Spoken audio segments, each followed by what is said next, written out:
attending my training today. Welcome everyone to today's training. If you are watching in Facebook, please feel free to leave any comments or questions in the comment section. I am monitoring and watching that live on Facebook as I do this training. Today, I am going to be teaching you the 5 top ways to help you maximize fat loss. And I'm going to be going over all of that for you guys as well too. Yeah, let's get started. But before we get started, who's all ready for Christmas? I know I am. I'm ready for Christmas. I got all my Christmas shopping done. I went and did a live training a few weeks ago about how to navigate through the holiday season.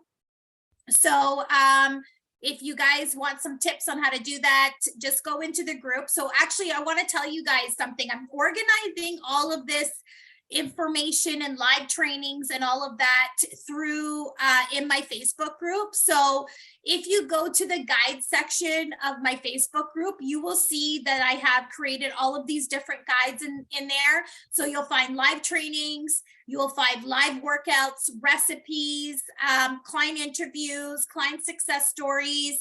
You can kind of like go through and kind of binge watch everything and get a lot of information from there. If you've missed any past live trainings, or if you're new to my group and you've missed some live trainings, then hi Elia, how's it going?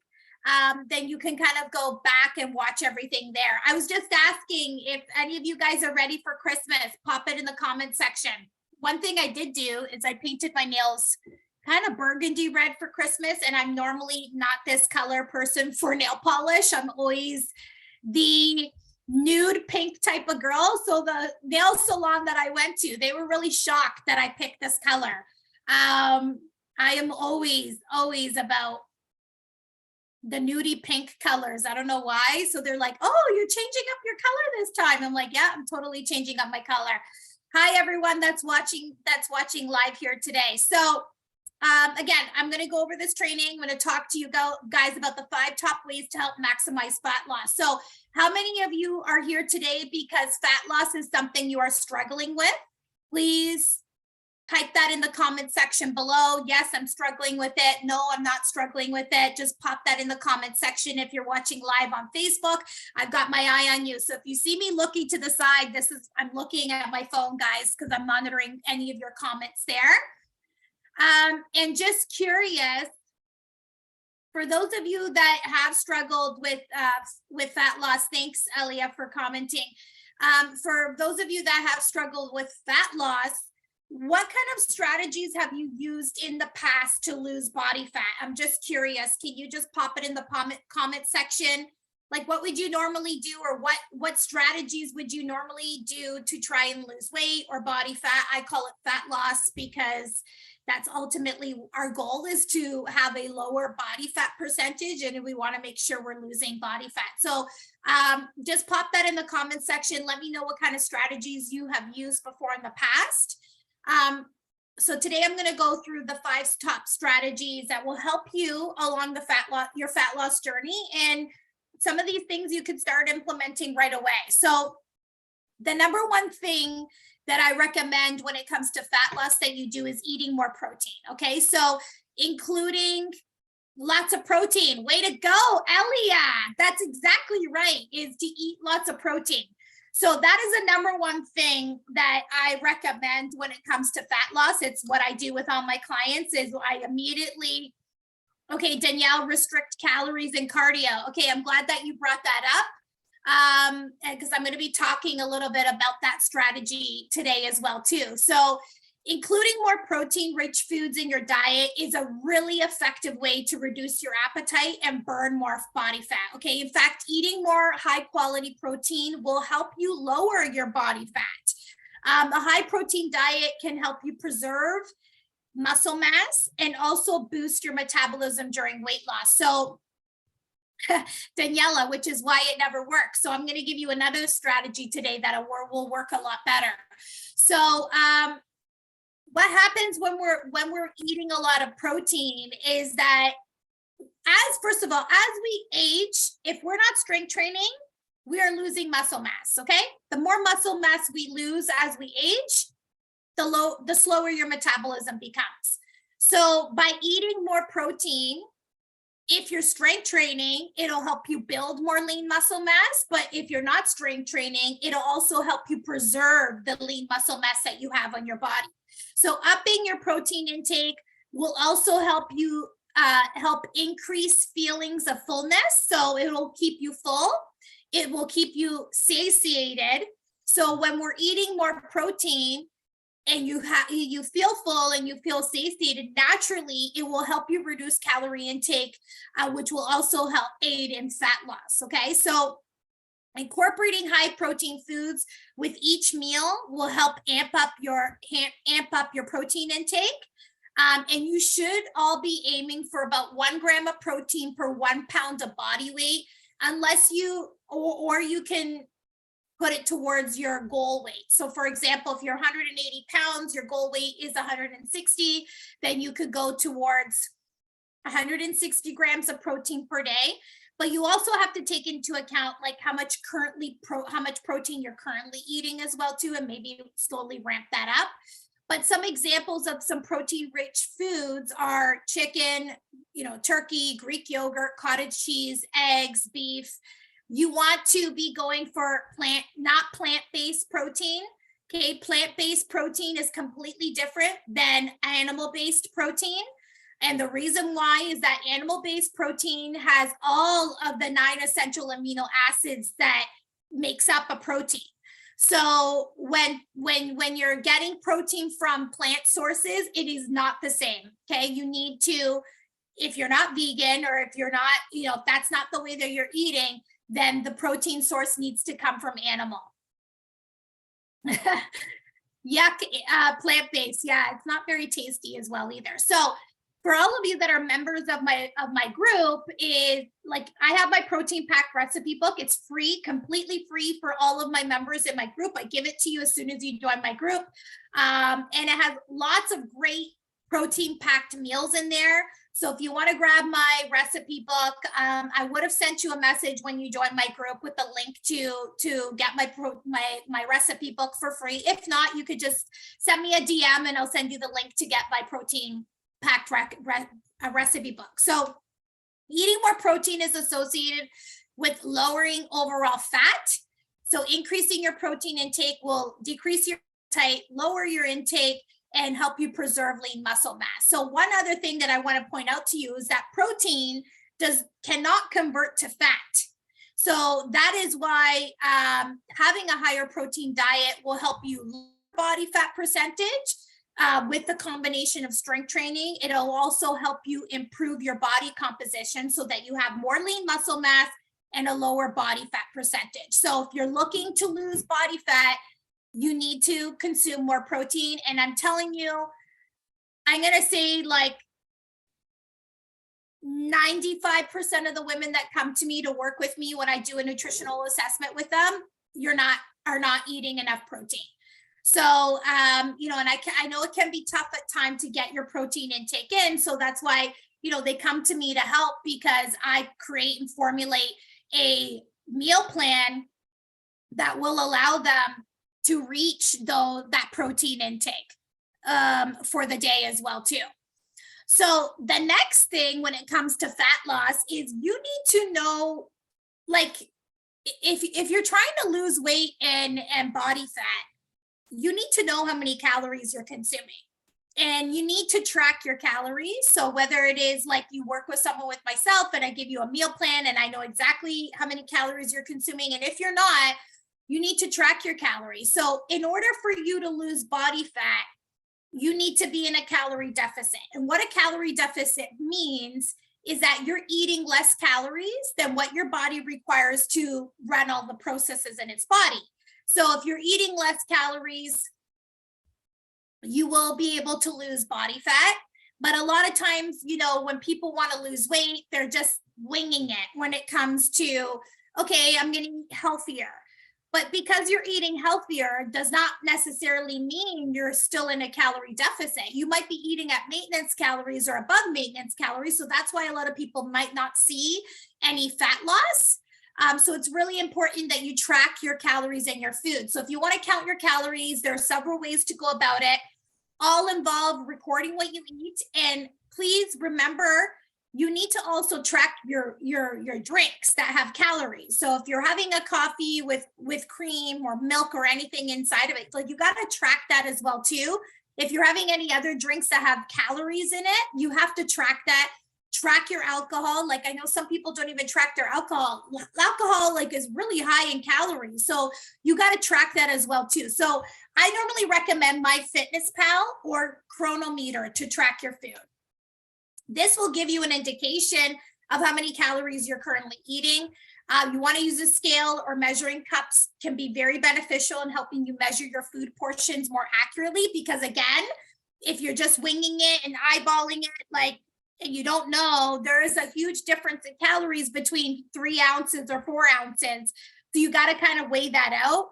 And I know it might be a little tedious to do this. However, if the goal is fat loss, you got to really be tracking your calories. Okay. So this will ensure that you're in a calorie deficit or help you understand where you're currently at nutritionally.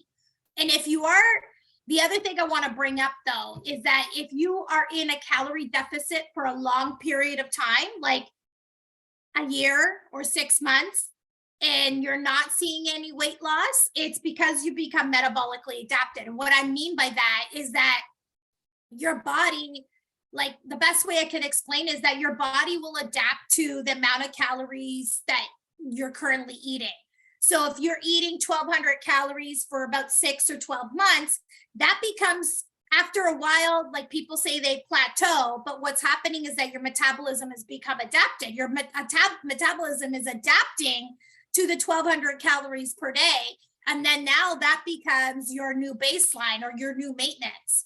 So in those type of situations, what you need to do is get out of that dieting phase and go into a reverse diet phase, and then go back into a dieting phase afterwards. So this is where I see a lot of people struggling. It's like they're constantly in a dieting phase and they don't even know it. Like women come to me and they're like eating 1,200 calories per day and they don't understand why they're not losing any weight. And it's because, you're eating at this caloric range for such a long period of time that your body just becomes adapted to that.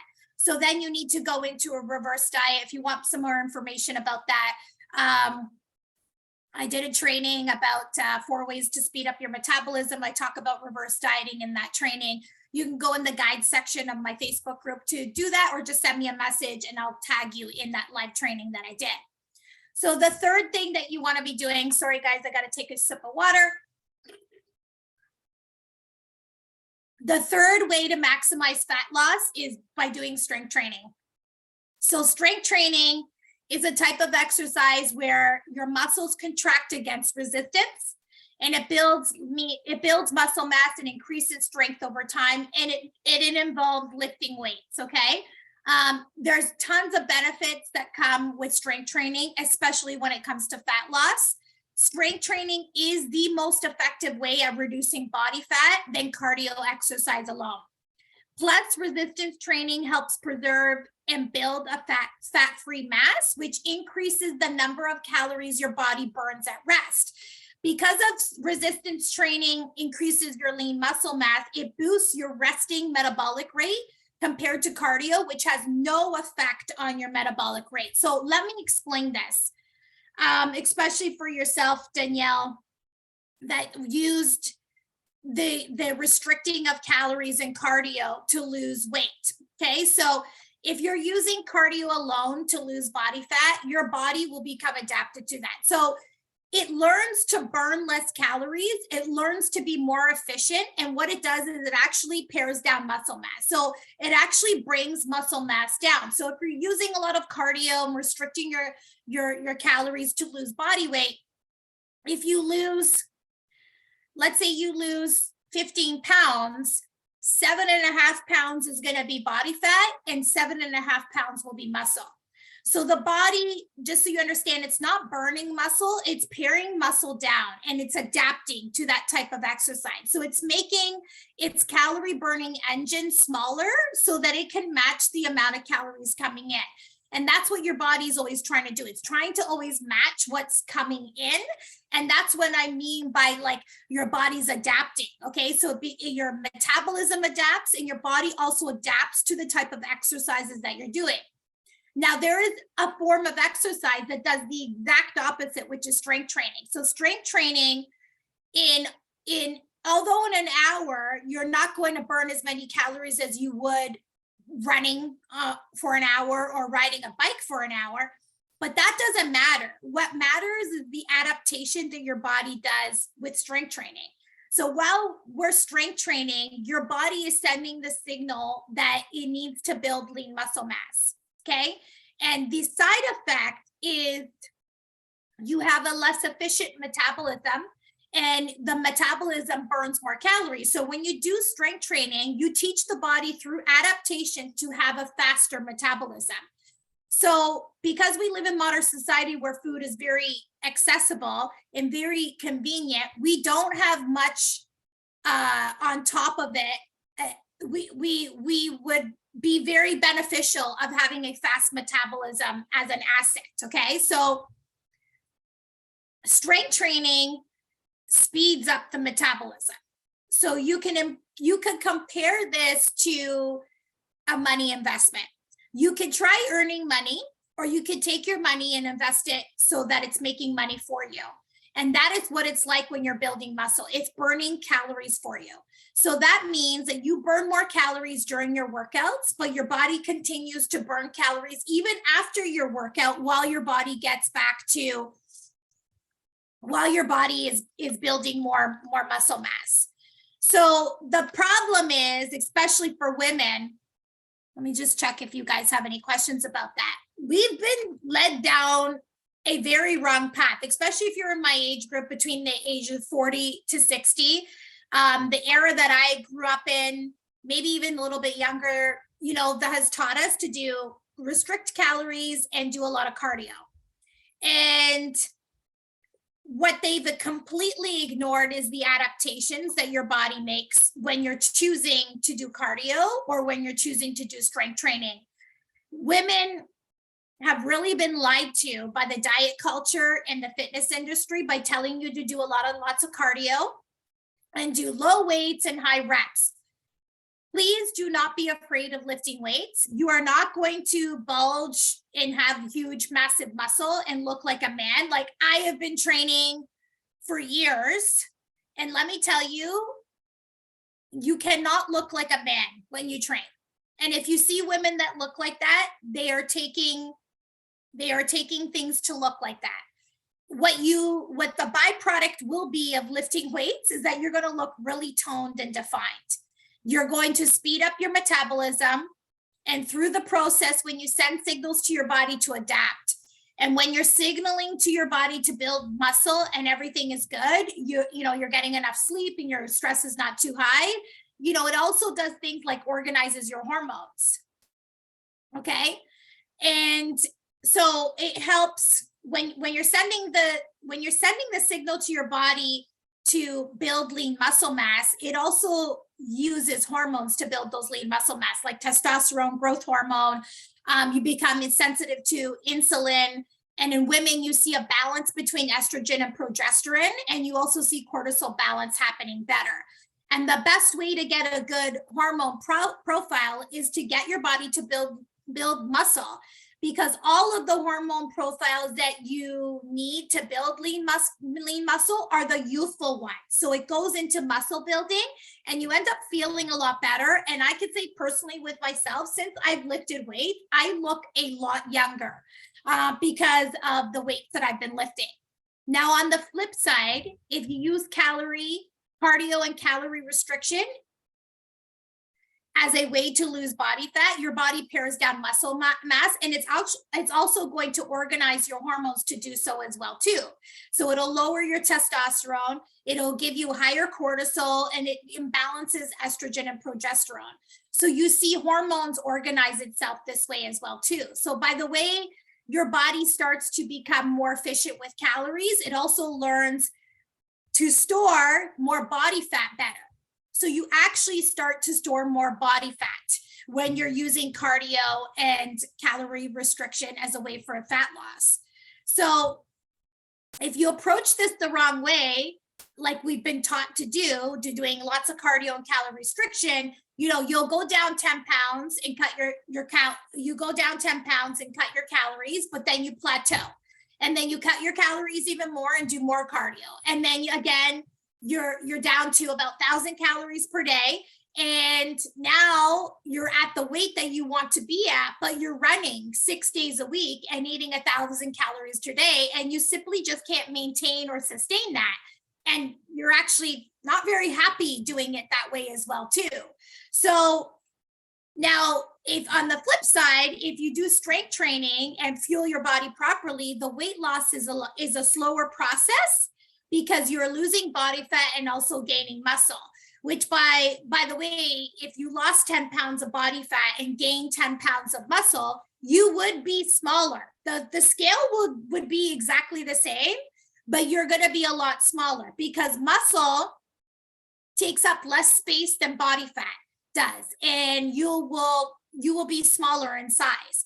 So that's why a lot of my clients that work with me, they're like, I don't understand, I've only lost 6 pounds, but I'm down 18 inches. Like, how is this possible? And that's because we're doing a complete body recomposition. We're gaining lean muscle mass, but they're losing body fat. They're getting smaller and they look a lot better.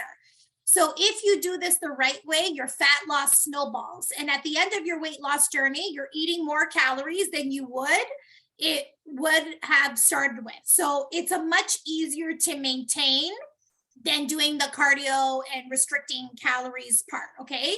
So I just kind of want to explain to you the difference between the cardio and the strength training. My fourth way, so do any of you guys have any questions when it's with respect to the strength training? Have any of you experienced doing the cardio way and doing the strength training way? If you have, put it in the comment section if you've noticed a difference between doing it the cardio way and doing it the strength training way. I'm just curious if you can pop it in the comment section. Oh, yep, that was me before I met you. Yes. Oh, hello, Louisa. Hi, everyone. Thanks for joining. Yeah, so basically, it's a completely different way of doing it, but it's far more sustainable if you do the strength training way as opposed to cardio, because you're eating more calories, you're building more lean muscle, you look way better because you're toned and defined at the end of it, and you're not doing 6 or 7 days a week of cardio, of an hour and a half of cardio. It's just not sustainable, where you could be strength training 4 to 5 days a week, maybe even 3 days a week, and still seeing great results, eating an abundance of food, and still maintaining your fat loss results. So my fourth way of making sure that you maximize fat loss is actually getting more sleep. So going to bed earlier or setting your alarm clock a little later can help boost fat burning and prevent weight gain, okay? Several studies have found an association between getting enough sleep and weight loss. In one study, they showed the women that slept 5 or fewer hours per night over a period of 16 years were more likely to gain weight than those who slept for longer, 7 hours per night. And another study showed that better sleep quality and getting at least 7 hours of sleep per night increased the likelihood of successful weight loss by 33%, with women that enrolled in a 6-month weight loss program. So lack of sleep can also contribute to alterations in hunger hormones and increased appetite. So if you're one of my clients, we're doing our check-ins all the time, and you're like, hey, I don't know what's going on. I've been, my cravings have been increased. And the first thing I always ask is, have you been sleeping? Because the lack of sleep will immediately increase your cravings. So although everyone's needs are different when it comes to sleep, most studies have found that at least 7 to 8 hours of sleep per night is ideal and most beneficial when it comes to body weight and fat loss. So stick to a regular sleep schedule, limit your intake of caffeine. So I normally say, like, if you cannot sleep at nighttime, stop your caffeine at 12. And I've had some clients that are like, I can have coffee and go right to bed. And they think that it does not affect their sleep. It does. It does affect your sleep. And when we eliminated the coffee and we cut it off at caffeine at 12, all of a sudden the sleep started improving. So if you have trouble sleeping, like cut your intake by 12.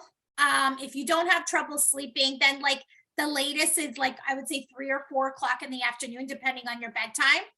Minimize your use of electronic devices before bed to help support a really healthy sleep cycle. Getting enough sleep can also help with a decreased appetite and hunger, as well as lower risk of weight gain as well too. Yeah, Anna say, I'm just reading your comment, Anna. Ain't that the truth, Elia? Yeah, where you guys were doing a lot of cardio before. And this is what I love, you know, Elia and you came to me doing a lot of cardio. And one of the first things that I did is like, we cut out the cardio and we just focused more on the strength training, because as I've explained to you today, you understand now why the strength training is so much more beneficial. So my fifth way of maximizing fat loss is staying consistent. Okay. Staying consistent is really the key to fat loss.